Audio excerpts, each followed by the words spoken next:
L'avion s'enfonçait encore et encore. Au cœur d'une grande métropole asiatique, les secouristes s'empressent de mettre les survivants à l'abri. Ce vérin de commande n'a aucun souci. Les experts taïwanais font face à de pressantes questions sur le vol 235 de Transasia. Que faisait l'équipage? Y a-t-il eu un problème d'ingénierie? Pourquoi l'avion a-t-il fini dans cette situation? Regarde ça.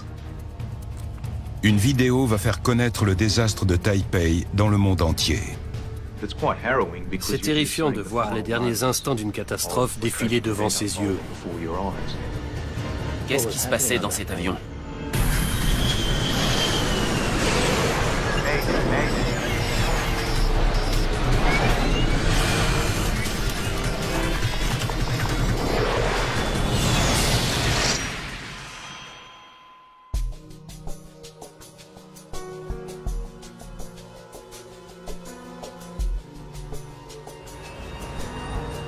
Taipei, capitale de Taïwan. Près du centre-ville, au milieu des gratte-ciel, se trouve l'aéroport de Songshan. Ce matin, le prochain avion au départ est le vol 235 de Transasia. Le personnel de cabine attend l'embarquement d'un passager de dernière minute. Bienvenue à bord. Siège 19D au milieu, côté couloir. Le docteur Liu Cho-hui est arrivé. J'étais censé prendre un vol plus tard dans la journée. Mais comme ce vol n'était pas plein, j'ai décidé de tenter ma chance et de voir si je pouvais l'attraper. Et voilà, je suis là. Mesdames et messieurs, merci de redresser votre siège, de replier la tablette devant vous et d'attacher votre ceinture.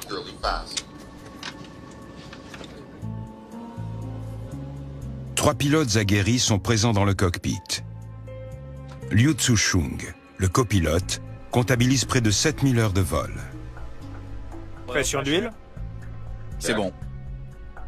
Lao Chien-sung, le commandant de bord, est un ancien pilote militaire.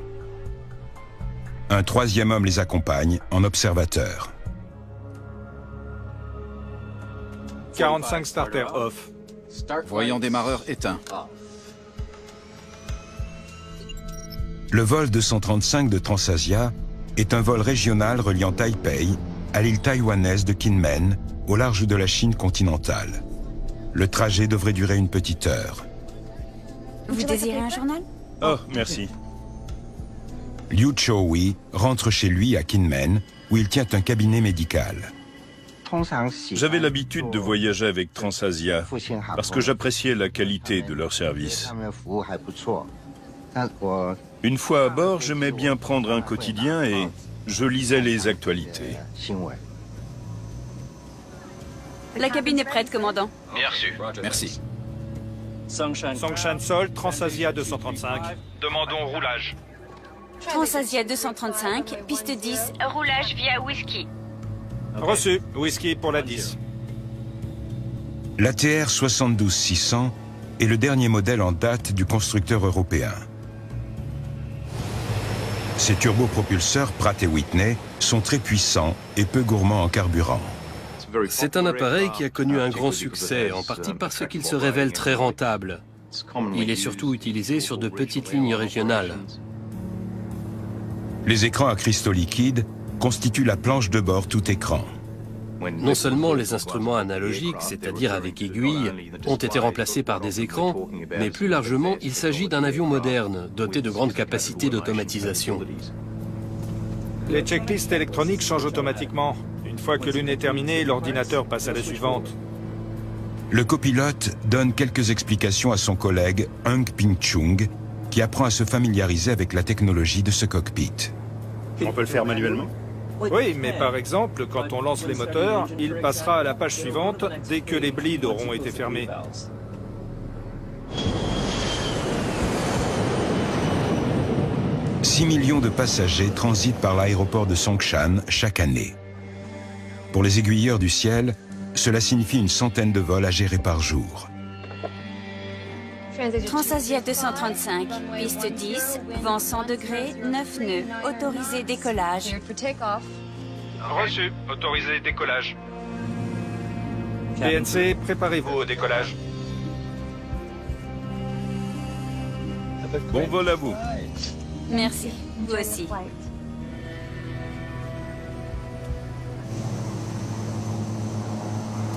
L'équipage amorce son décollage juste avant 11 heures.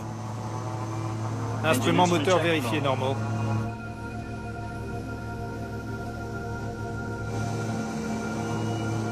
V1. V1. Rotation.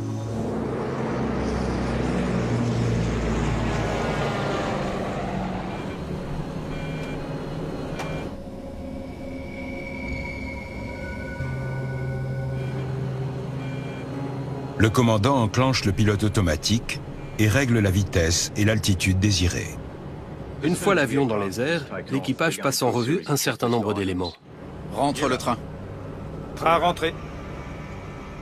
Suivant leur profil de montée, ils doivent effectuer les vérifications post-décollage et celles de la montée afin de s'assurer que tous les systèmes réagissent correctement. Le vol de 135 s'élève dans le ciel de la capitale taïwanaise. Une ville peuplée de plus de 7 millions d'habitants. Quelques secondes plus tard, l'alarme principale retentit. C'est une alerte qui indique une urgence à traiter immédiatement. L'appareil vient de perdre un moteur. Le commandant désactive le pilote automatique. J'ai les commandes. T'as les commandes. À l'arrière, le bruit des moteurs s'estompe soudainement. Les pilotes doivent atterrir de toute urgence. Mode cap. Le commandant souhaite retourner à l'aéroport. On est sous les 2500 pieds. Tourne au cap. C'est Ça vient? cap 95. C'est bon.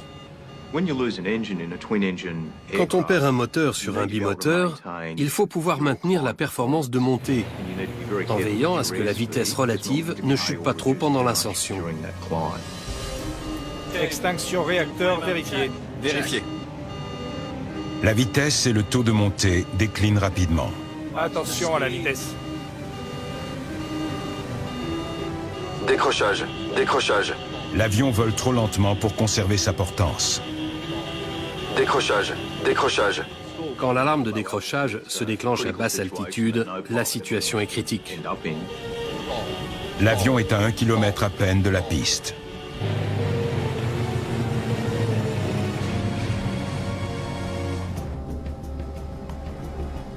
Les passagers remarquent qu'il ne monte plus.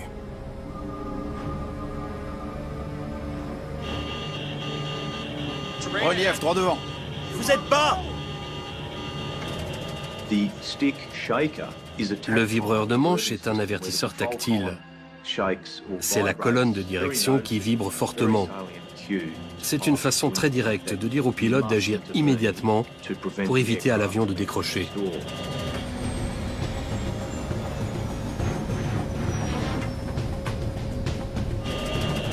La situation est critique. C'est très stressant. Tour. Transasia 235. Mayday, Mayday. Extinction moteur. Les contrôleurs craignent le pire, que l'avion s'écrase en pleine ville.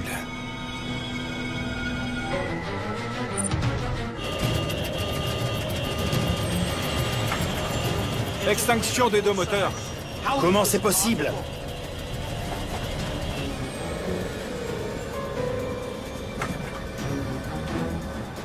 L'appareil est à 150 mètres au-dessus des rues de Taipei. Il y a énormément d'habitations, des tours d'appartements. C'est une zone de population très dense. Les pilotes se retrouvaient entre le marteau et l'enclume. Impact! En position de sécurité! Oh non. Tirez. Relief. Non!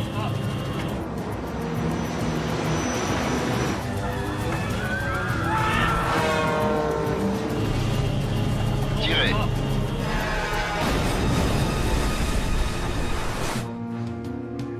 les contrôleurs voient le vol 235 disparaître des écrans radars. Ils ne savent pas s'il y a des survivants. Suspendez tous les décollages et les atterrissages. Lancez les procédures d'urgence.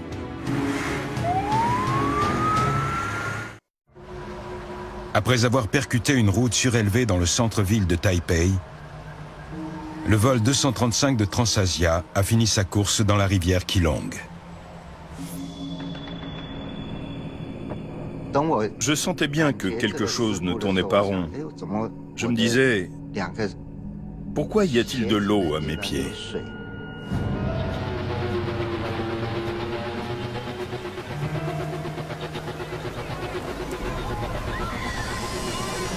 Les personnes qui ont survécu au crash risquent maintenant de se noyer.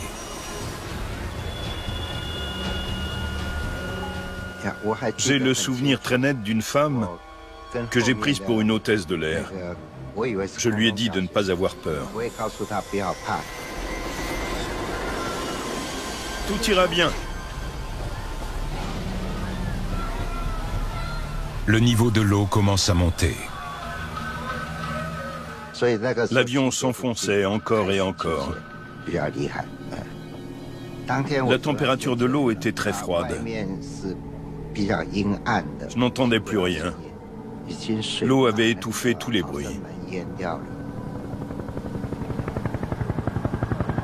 C'est le soulagement quand un son familier se fait entendre.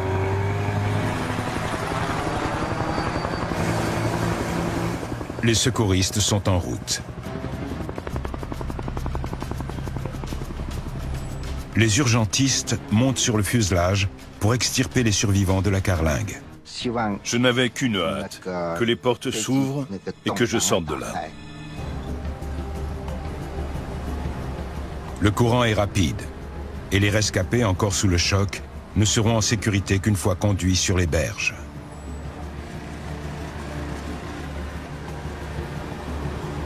Taipei n'avait encore jamais connu un tel désastre aérien.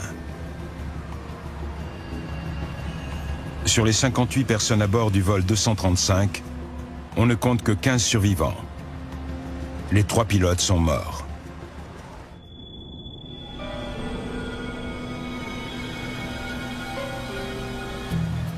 Les enquêteurs de l'ASC, l'équivalent du BEA français, aimeraient rapidement collecter les indices.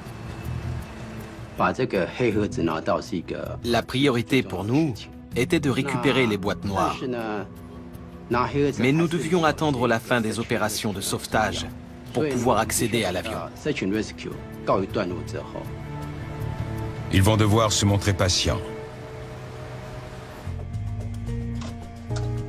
Mais une preuve saisissante a déjà fait surface. Regarde ça, ça vient d'arriver.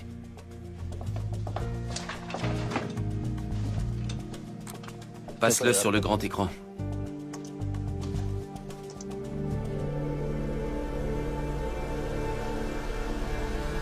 Je rêve.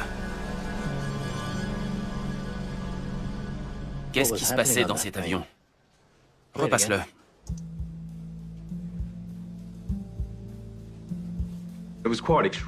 C'est incroyable que les dernières secondes aient pu être filmées par une caméra embarquée dans la voiture d'un automobiliste. C'est terrifiant de voir les derniers instants d'une catastrophe défiler devant ses yeux. Fais un arrêt sur image. Nous étions sous le choc. Pourquoi l'avion volait-il de cette manière? C'est quoi, à ton avis? Le moteur gauche? Les gouvernes? Lors du visionnage, nous avons compris qu'il y avait eu un problème de moteur. L'hélice semblait tourner au ralenti. On distingue bien les pales. Les hélices ne tournaient pas à pleine vitesse. D'après moi, soit l'avion avait perdu un moteur, soit un volet ou un aileron était resté coincé au décollage. Faut qu'on étudie les débris.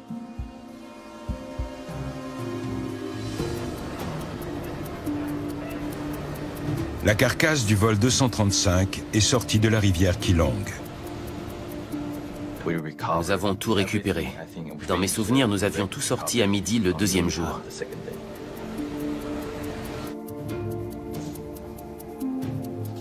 Rien n'indique quel élément peut être incriminé. Les enquêteurs se demandent si le système de commande de vol montre des signes de défaillance. Donc, nous avons examiné cette partie bien précise. Ce vérin de commande n'a aucun souci. Nous n'avions rien trouvé au niveau du vérin de commande ou du lien mécanique. Le système de commande de vol ne présentait aucune anomalie. RAS sur le système de commande de vol. L'examen du circuit hydraulique de l'appareil ne donne rien non plus. RAS sur l'hydraulique. C'est le moteur gauche? Oui. D'après la vidéo, l'avion était fortement incliné sur la gauche. Une défaillance mécanique du moteur gauche semble plausible. Faut regarder à l'intérieur. Va chercher le boroscope. Le boroscope est un appareil qui permet de voir si le compresseur ou la turbine ont été endommagés.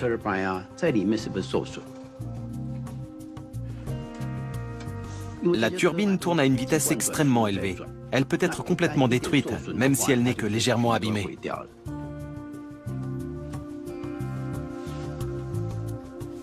Mais l'examen interne n'offre aucun nouvel indice.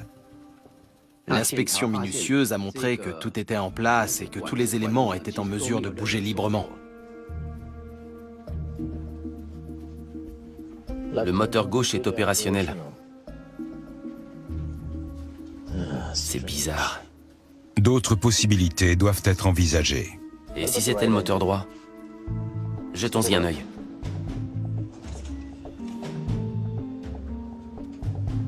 L'analyse du moteur droit révèle une trouvaille déconcertante.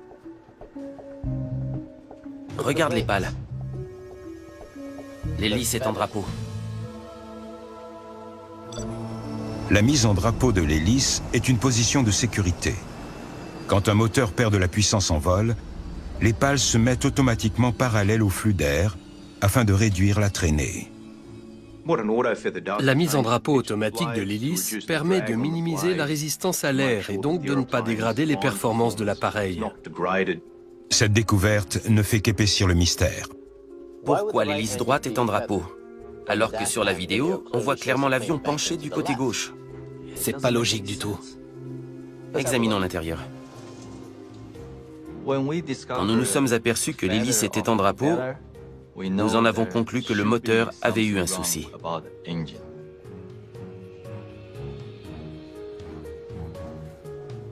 Alors? Il n'y a rien du tout. Et pourtant, après examen minutieux, les deux moteurs semblaient en parfait état. Ce moteur non plus n'a aucun problème. Si les deux moteurs fonctionnaient parfaitement, alors pourquoi l'avion s'est écrasé?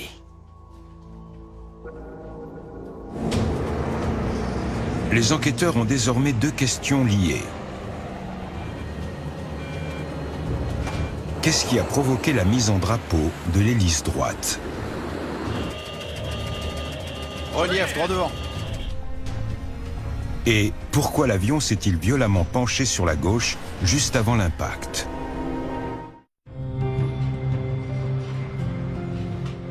Dans un hangar de l'aéroport de Songshan, les enquêteurs ne s'expliquent toujours pas le crash du vol 235 de Transasia. La vidéo qui montre le turbopropulseur plongé dans la rivière Keelong a fait le tour du monde. Mais les causes de l'accident restent un mystère. Allô? D'accord, merci. C'est bon, on a les données des boîtes noires. Très bien. Voyons ça. L'enregistreur des paramètres de vol permettra sans doute d'y voir plus clair.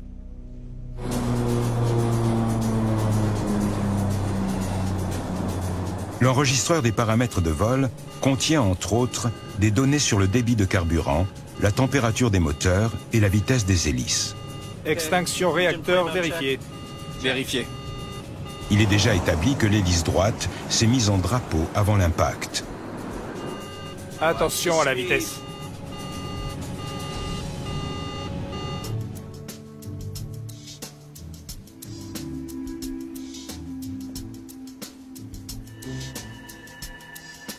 Est-ce que je peux voir les graphes du moteur 2?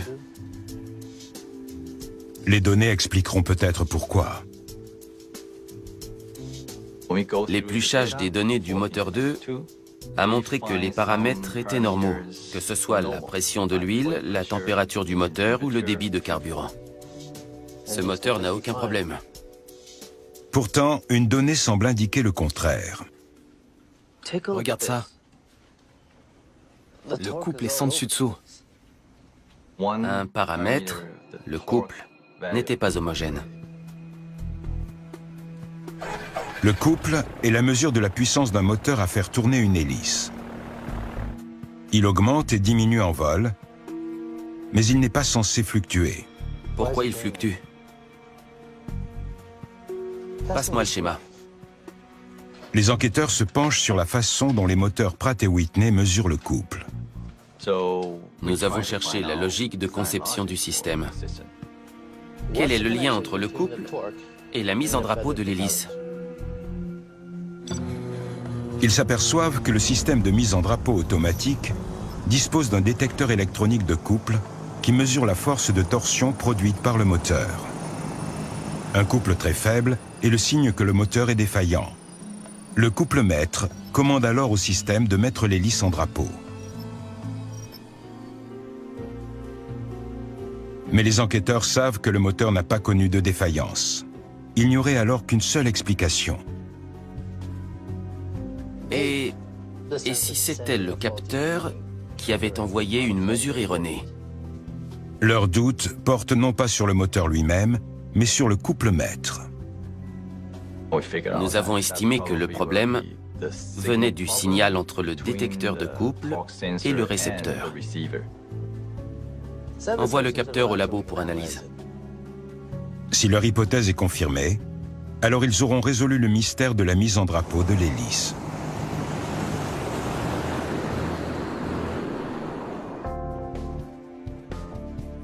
Mais ils sont encore loin d'avoir éclairci une autre énigme de cet accident. Pourquoi un bimoteur avec une hélice en drapeau du côté droit penchait-il sur la gauche? Pour le savoir, ils parcourent de nouveau les données de vol. Que disent les paramètres du moteur gauche? Je peux voir le débit de carburant, s'il te plaît? Ça semble très bien. La vitesse de l'hélice. Le moteur gauche apparaît en parfait état de marche. Les performances du moteur 1 étaient bonnes du début à la fin. Toutes les statistiques étaient normales. La position des manettes. Mais la manette des gaz raconte une toute autre histoire. C'est pas croyable. En épluchant les données de la boîte noire, nous nous sommes rendus compte que la puissance du moteur 1 allait en décroissant, jusqu'à extinction complète du dit moteur. Le moteur gauche a été coupé manuellement.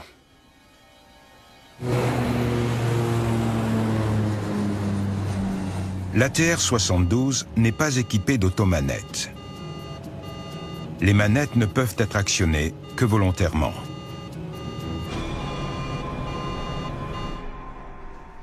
Un des pilotes a dû l'éteindre. Qu'est-ce qui aurait poussé le pilote à couper le moteur qui fonctionnait?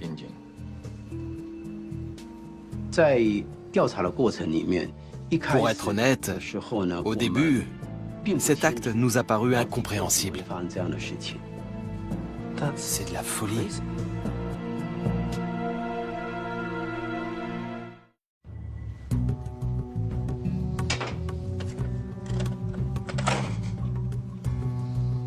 Regardons le circuit imprimé. Les enquêteurs examinent le détecteur de couple du moteur droit du vol 235 de Transasia à la recherche du moindre défaut qui aurait pu provoquer la mise en drapeau de l'hélice en plein vol. Les scientifiques ont appliqué des méthodes de test très précises. Ils ont fait une coupe transversale du circuit imprimé et l'ont examiné au microscope.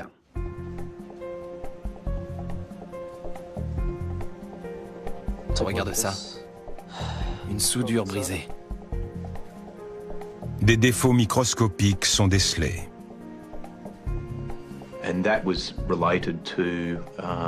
Certaines soudures d'un circuit imprimé étaient abîmées pour des raisons qui ont été difficiles à établir.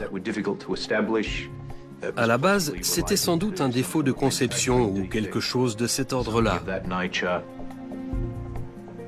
Cette imperfection a suffi à empêcher la transmission du signal. À cause d'un circuit imprimé défectueux, le couple-mètre ne pouvait pas fonctionner. Le moteur avait beau tourner, le capteur ne mesurait rien. Voilà pourquoi il a commandé automatiquement la mise en drapeau de l'hélice. L'unité centrale pensait que le couple était passé sous la valeur prédéterminée, autour de 18%, il me semble. Et c'est ce qui a déclenché la mise en drapeau automatique. Extinction réacteur vérifiée. Vérifié. Les enquêteurs ont enfin compris pourquoi l'hélice droite s'était mise en drapeau. Mais ils ne s'expliquent toujours pas l'accident. La TR-72 possède 2 moteurs. La perte de l'un d'entre eux n'aurait pas dû se solder par une catastrophe. Un bimoteur peut voler avec un seul moteur. Relief, droit devant. Relief, relief. Tirez. Les pilotes s'entraînent régulièrement à faire face à une panne moteur. Ça fait partie du b.a.-ba pour un pilote de ligne, de savoir comment réagir en cas de perte d'un réacteur. Tirez. Si les enquêteurs veulent comprendre pourquoi 43 personnes sont mortes, ils doivent répondre à une question plus difficile encore. Le moteur numéro 1 fonctionnait tout à fait correctement. Et pourtant, le pilote a décidé de l'éteindre. Attention à la vitesse. Nous devions comprendre pourquoi. Il se penche sur l'enregistreur phonique. Ok, tout le monde est prêt? Voyons ce qu'on a. Pression d'huile. C'est bon. Le vol a été très court. Il a duré moins de 3 minutes. Nous avons donc écouté l'intégralité des conversations, depuis la course au décollage jusqu'à l'impact. Checklist avant roulage. Frein d'hélice. Enlevé. Braquage roue avant. Enclenché. Procédure terminée. Checklist achevée. Jusque-là, ils suivent les règles à la lettre. La procédure doit être très claire. Voyons ce qui se passe juste avant le décollage. Instruments moteur vérifiés normaux. V1. V1. Rotation. Transasia 235. Contactez approche sur 119,7. Bonne journée. C'est quoi ce bruit? Sans doute l'alarme du moteur 2. Quand l'alarme générale s'est déclenchée, il se trouvait à environ 350 mètres au-dessus du sol.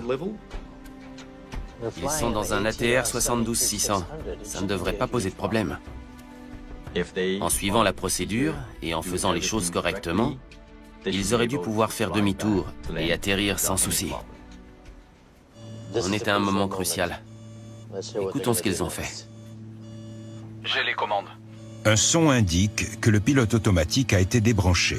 Il a désactivé le pilote automatique. Quelle idée!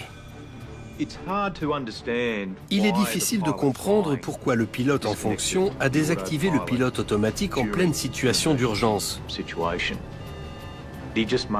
Ça n'a fait qu'empirer les choses.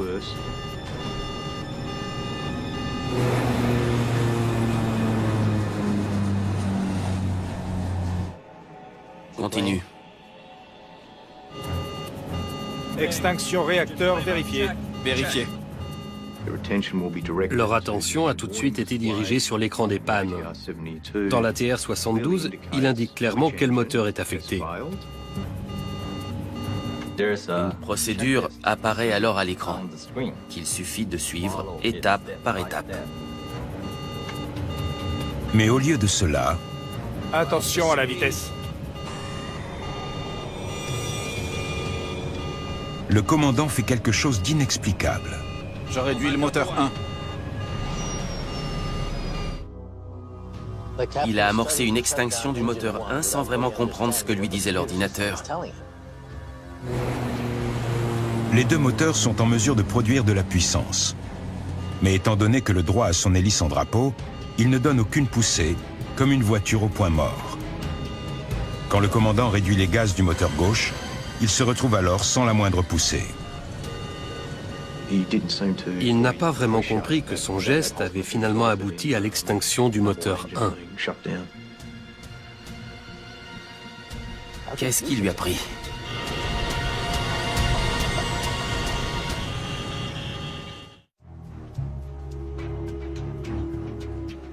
Les enquêteurs viennent de découvrir que le commandant du vol 235 de Transasia avait éteint le seul moteur en fonctionnement. Pourquoi le copilote ne l'en a pas empêché?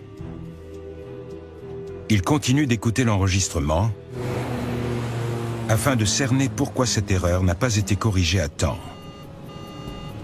Je réduis les gaz du moteur 1. Il ne peut pas décider seul de ce qu'il va faire. Au sein d'un équipage, un contrôle mutuel s'applique. Un pilote vérifie toujours les actions de l'autre. Quand le pilote aux commandes a éteint le moteur vif, il l'a fait rapidement, sans en discuter avec son collègue. Il agit sans même confirmer de quelle urgence il s'agit. Lorsqu'une alarme se déclenche, la procédure veut que vous identifiez le problème avant d'agir. Non, attends. Je vérifie. À sa décharge, le pilote qui n'était pas en fonction a bien essayé d'empêcher le pilote aux commandes de toucher à la manette du moteur 1. Il a clairement annoncé une vérification, mais il n'y a eu aucune confirmation définitive de la part du commandant de bord que le problème venait bien du moteur 2. Mode cap. Au lieu de cela, le commandant interrompt son copilote et lui demande un nouveau cap. On est sous les 2500 pieds. Ça vient? Cap 95. C'est bon. Le copilote a bien demandé au commandant d'attendre. Il savait qu'il reculait la mauvaise manette. Mais le commandant n'a pas voulu tenir compte de cette remise en cause. Ils se sont retrouvés brusquement avec 2 extinctions moteurs. Le pilote qui n'était pas en fonction a été pris de court et ne savait pas véritablement ce qui se passait.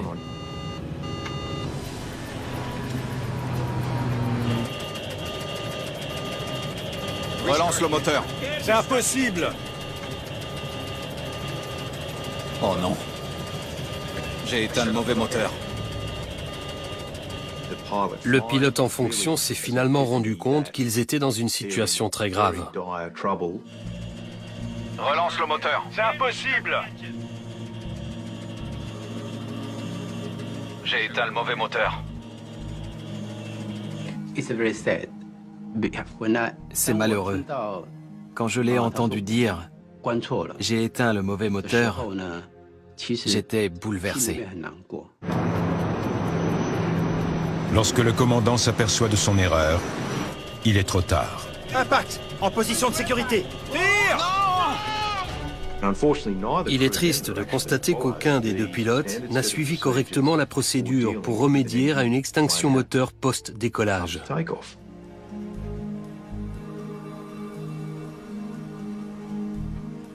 Les enquêteurs doivent maintenant répondre à une question plus troublante encore. Pourquoi le pilote ne savait pas ce qu'il faisait?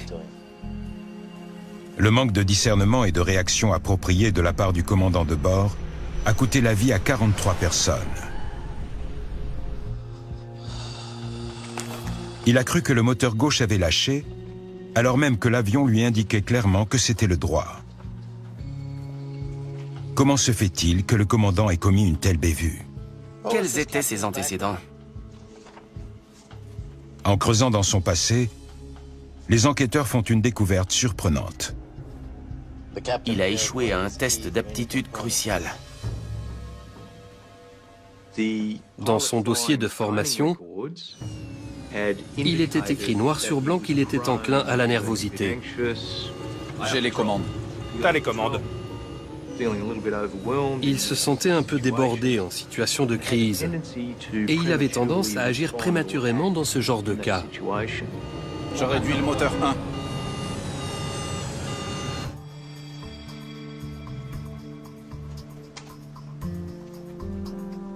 Il a été viré de son précédent travail.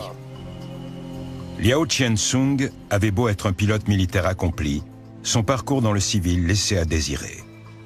Il n'était peut-être pas habitué à l'ATR 72-600. Le dossier vient confirmer cette hypothèse. Il avait passé relativement peu d'heures aux commandes de ce nouvel appareil de la compagnie.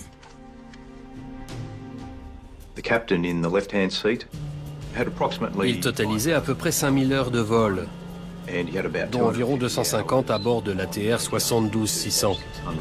Attends, la manette. Mise en drapeau et extraction du 1.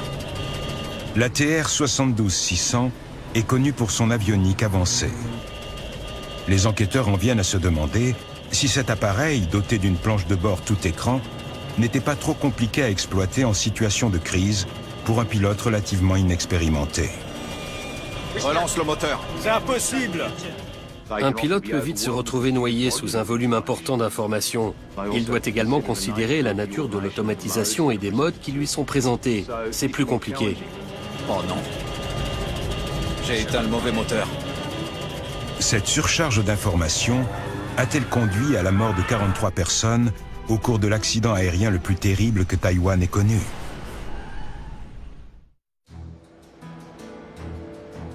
Les enquêteurs doivent déterminer si la technologie de pointe censée aider les pilotes d'un ATR 72-600 n'a pas eu l'effet inverse et provoqué le crash du vol 235 de Transasia en perturbant le commandant de bord.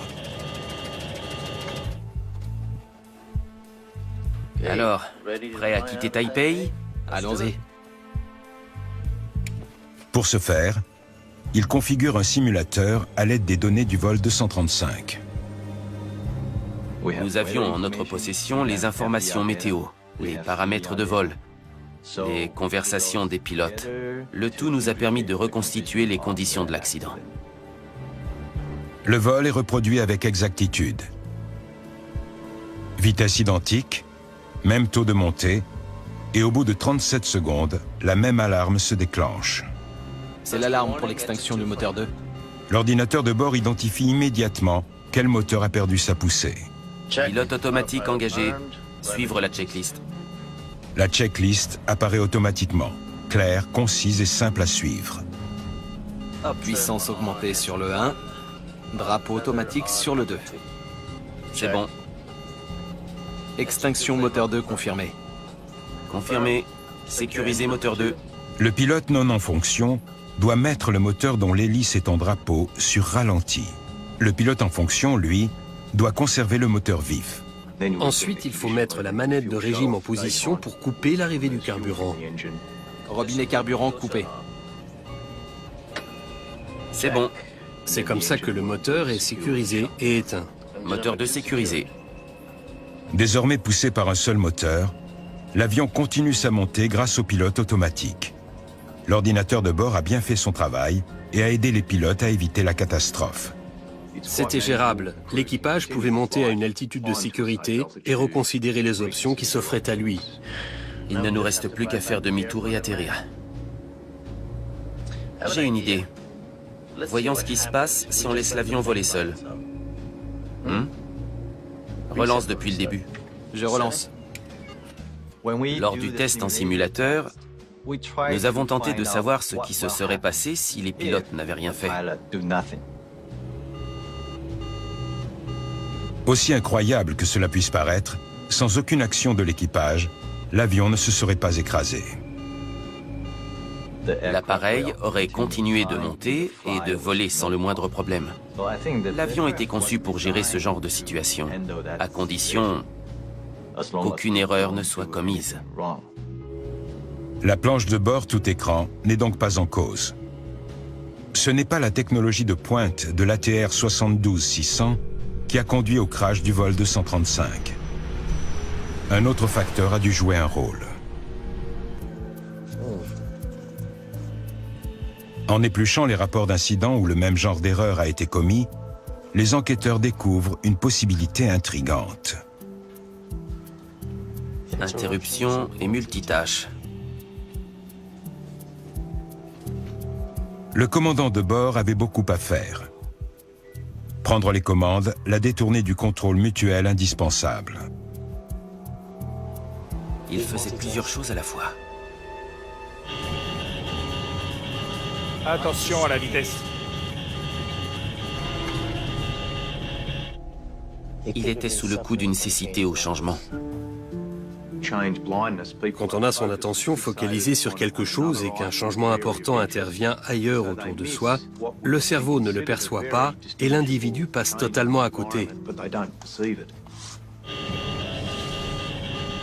Je réduis les gaz du moteur 1. Tous les systèmes avaient beau l'avertir que c'était le moteur 2 qui était en cause, il était persuadé qu'il faisait ce qu'il fallait.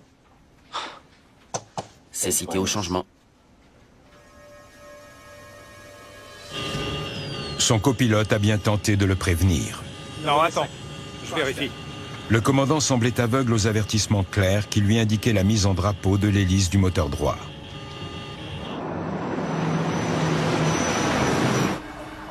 Les enquêteurs ont enfin compris ce qui a mal tourné à bord du vol 235 de Transasia. Une fêlure microscopique dans un circuit imprimé a empêché le bon fonctionnement d'un couple maître, faisant croire au système que le moteur droit avait lâché. Mais ce n'est pas ce qui, en soi, a provoqué l'accident. Le commandant de bord a enchaîné les erreurs. Quand l'hélice du moteur 2 s'est mise en drapeau, il a agi avant même d'avoir évalué correctement la situation.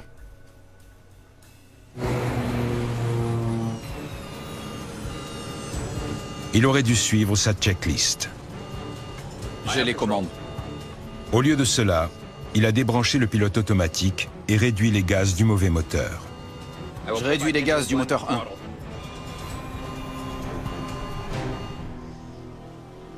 Ce qu'il y a de sûr, c'est qu'il a éteint le moteur vif.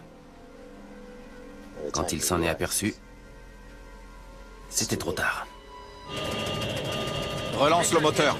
C'est impossible. Oh non, j'ai éteint le mauvais moteur.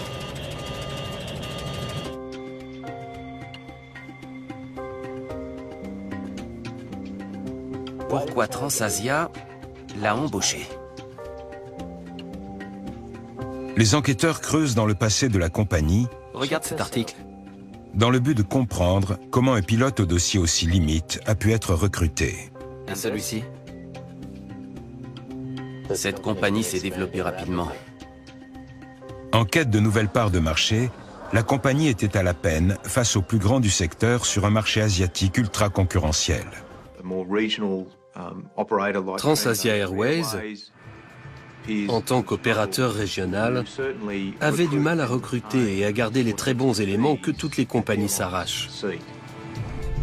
Le crash du vol 235 marquera le tout dernier accident de Transasia. En novembre 2016, la compagnie dépose le bilan.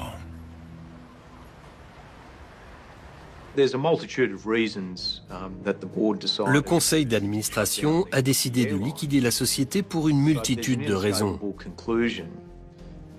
Mais il est évident que les problèmes de sécurité ont eu un impact économique énorme sur la compagnie. Même si Transasia n'existe plus, les enquêteurs taïwanais espèrent que la tragédie du vol 235 servira de piqûre de rappel aux pilotes des compagnies du monde entier. Les pilotes sont des êtres humains et l'erreur est humaine. C'est pour cela que des procédures standards ont été mises au point. L'important est que les équipages les suivent à la lettre.